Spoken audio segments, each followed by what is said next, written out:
Not sure. By the way, the stickers, let me tell you a very quick story. Concorde, there was a lot of anti-noise, and how many people here really objected to Concorde? Good.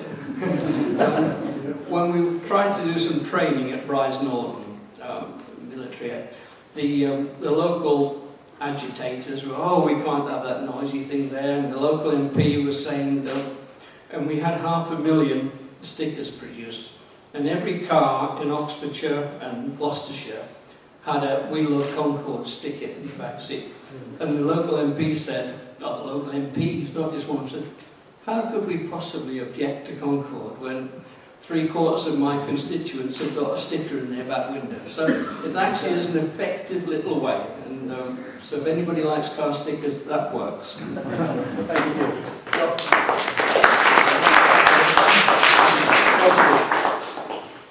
Anyone else? Yeah, James. Quick one, do you want to? Yeah, not more question. We've got one, Mark. Yeah. Good evening, ladies and gentlemen. As you know, I've been in most of these meetings, and it's nice to see new faces here. Just 3 quick points. I've been knocking on doors and canvassing and trying to get signatures on these documents and petition. When we started the campaign, there was a lot of people who said, Heathrow doesn't affect me. I don't work there. I don't know anyone who works there in my family, so why would I worry? That now has changed as people have realised the impact on their jobs, whether they work there or not. And I think what Boris did the other week arriving at Hillingdon has done us a favour, because it's put that word closure firmly in people's minds.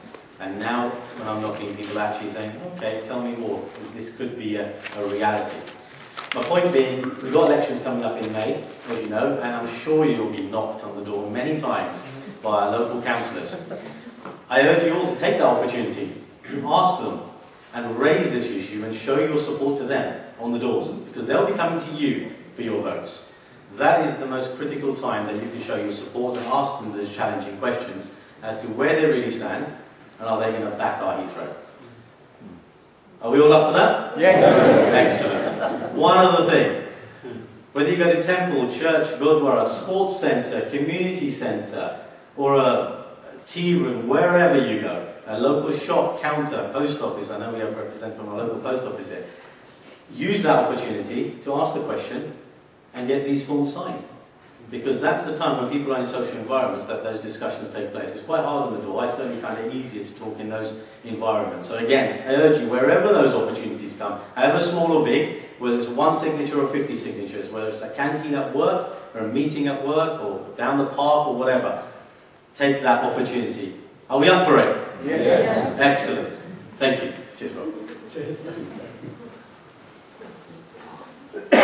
Chancing posters. It's a list of air traffic, but of the air traffic problems of these approaches, it seemed like a military approach to me.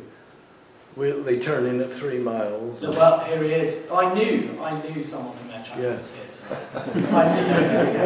No, that's fine. That's fine. No, it's the sequencing that's important. I put 3 miles as being the sort of final point, except in low visibility procedures. When you get to Cat 2 or Cat 3, you'll probably need a 6-mile final. But before that, with the standard arrival routes, we've got standard departure routes, which are now being flown to plus or minus 50 yards.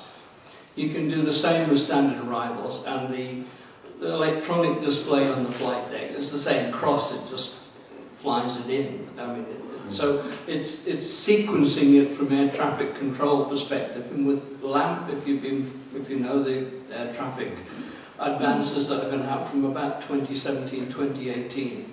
That's looking at the whole of the airspace. So holes will go out over the sea, and sequencing will take place en route, as it does in America. I mean, we do Los Angeles, they start sequencing 500 miles out.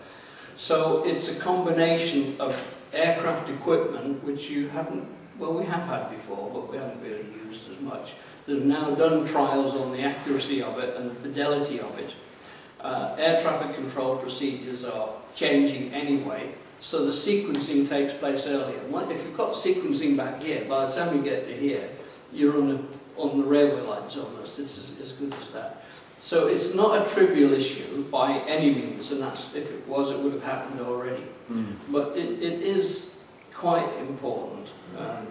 that we get the whole industry working. That's ATC, manufacturers and airlines all adopting the procedures. In the end, you just put these tracks into the database and you just press a button that says today it's standard arrival route number 10, and it will fly it. And air traffic control at Heathrow will have to have precision monitoring equipment. That's laid out what they need and what they have to do.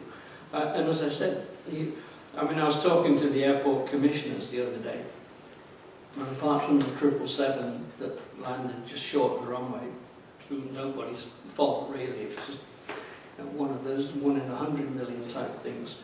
The last really bad incident at Heathrow was in 1974, the Trident at Staines, I can't think of another one. 72, so 28, well, yeah, a long time ago.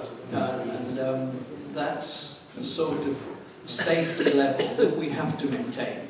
So that's why I was careful to say, not promising them tomorrow, but they are working on them already. And whilst I'm on that, by the way, if nothing happens at Heathrow, so no runway, I know what BA will do, and I suspect the other airlines as well. As they need another long-haul route out off to Brazil, or I can recommend a nice place called Recife, or China, or India, then what they'll do is they'll consolidate 2 flights from, say, Newcastle. I'll say Newcastle because that's where I come from. They'll put a big aeroplane on instead of 2 little ones, and the spare slot they loosen up, they'll put a big aeroplane onto that. So if the people at Richmond think nothing will change by doing nothing, they're wrong. Because a big aeroplane will always make more noise than a little, and it's always more imposing in the sky anyway. So there will be, but if we can put these processes in safely, then it will dramatically alter the noise perception. Save you getting up and down.